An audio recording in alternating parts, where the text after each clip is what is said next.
In the dial painting studios of New Jersey and Illinois, during the years just after the First World War, young women sat at long wooden tables and painted numbers onto watch faces.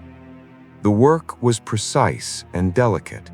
It required a steady hand and a fine brush, and the girls who did it were considered skilled workers, better paid than most women of their generation, proud of what they made, happy to have found a trade that felt like something close to art. The paint they used was mixed with radium. It glowed in the dark, a soft and beautiful green, and the watches they made were the most fashionable in America. Soldiers had worn them in the trenches of the Western Front. Generals had checked the time on them in candlelit command posts.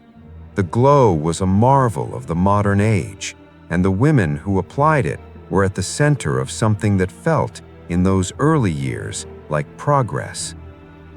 Their supervisors taught them a technique called lip pointing.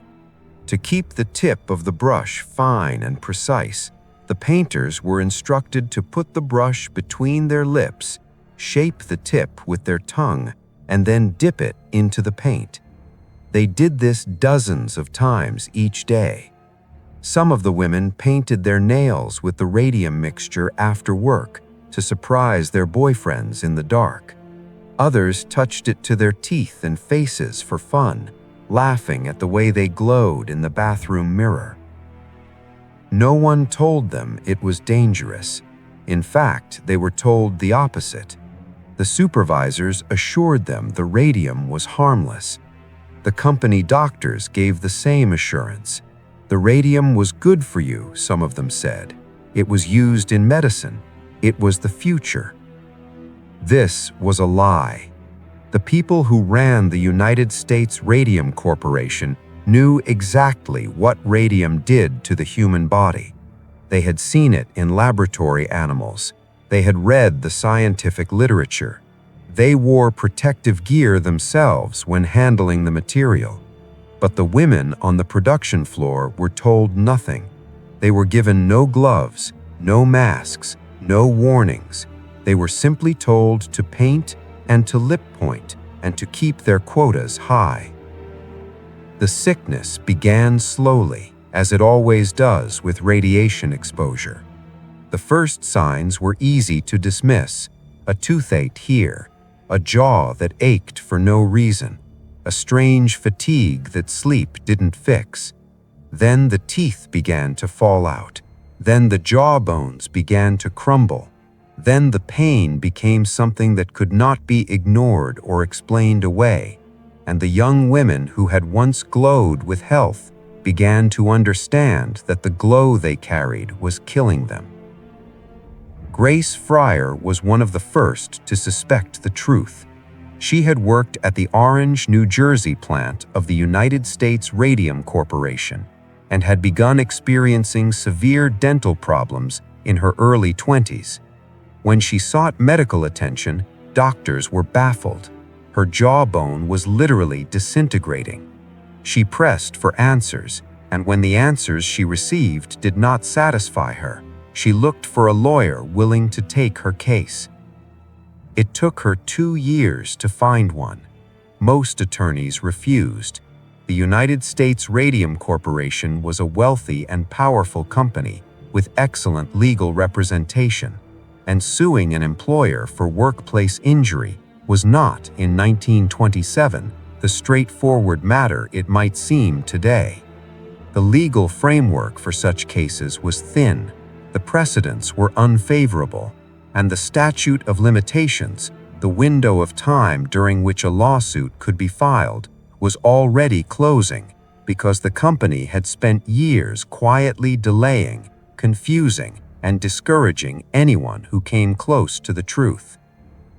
Eventually, 5 women joined together to bring a case. They became known in the press as the Radium Girls. Their names were Grace Fryer, Edna Hussman, Catherine Schaub, Quinta McDonald, and Albina Larice. By the time their case came to public attention, they were in various states of physical devastation. Some could barely walk, some could not lift their arms. Their bones were so fragile that ordinary movement caused fractures. One woman's leg broke simply from the effort of being helped into a chair. The company's response was to stall, to discredit, and to delay. Their lawyers argued procedural points. Their doctors questioned the women's diagnoses. The corporation hired its own experts, who produced reports suggesting that radium was not the cause of the women's suffering. It was a strategy designed to run out the clock, to delay long enough that the statute of limitations would expire, and the women would have no legal recourse at all. But something happened that the corporation had not anticipated. The press got hold of the story. Journalists, particularly a reporter named Walter Lippmann, wrote about the case with fury. The public, reading about 5 dying young women being dragged through courts by a wealthy corporation trying to escape accountability, reacted with outrage. The Radium Girls became famous. Their suffering became a national conversation. Under enormous public pressure, the case was eventually settled out of court in 1928. Each woman received a lump sum payment, an annual pension for as long as they lived, and coverage of their medical bills. It was not justice in any full sense. No executive faced criminal charges, no company official was held personally accountable, and the money was modest given the scale of what had been done. But it was something. It was a public acknowledgement that the company had knowingly poisoned its workers, and it established a precedent that would slowly, over the following decades, reshape the legal landscape of workplace safety in America. The Radium Girls did not stop there. Their case directly contributed to the creation of occupational safety standards in the United States. It influenced the founding of what would eventually become the Occupational Safety and Health Administration. It established the principle, radical at the time, that workers had a right to know what they were being exposed to and a right to seek compensation when that exposure caused them harm. Most of the women died young. Grace Fryer, who had fought hardest and longest, died in 1933. Others followed in the years after. Their bodies, buried in the earth of New Jersey and Illinois, still contain measurable traces of radium, an element with a half-life of 1,600 years. Long after everything else about them has returned to soil, the radium remains. In a terrible and literal sense, they still glow. What happened to the Radium Girls was not an accident. It was not a misunderstanding or a failure of knowledge.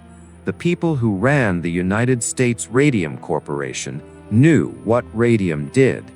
They chose profit over the lives of the women who worked for them. They chose delay over honesty. They chose legal strategy over basic human decency, and they nearly got away with it.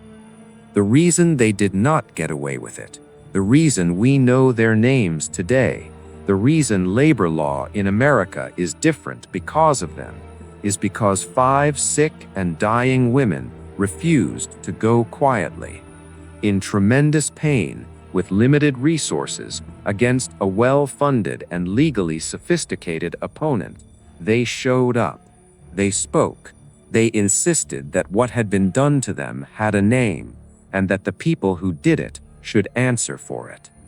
That insistence changed the world, not completely, not immediately, not without cost, but it changed it. And the women who changed it are still there, under the ground, still carrying the evidence of what was done to them, still glowing in the dark.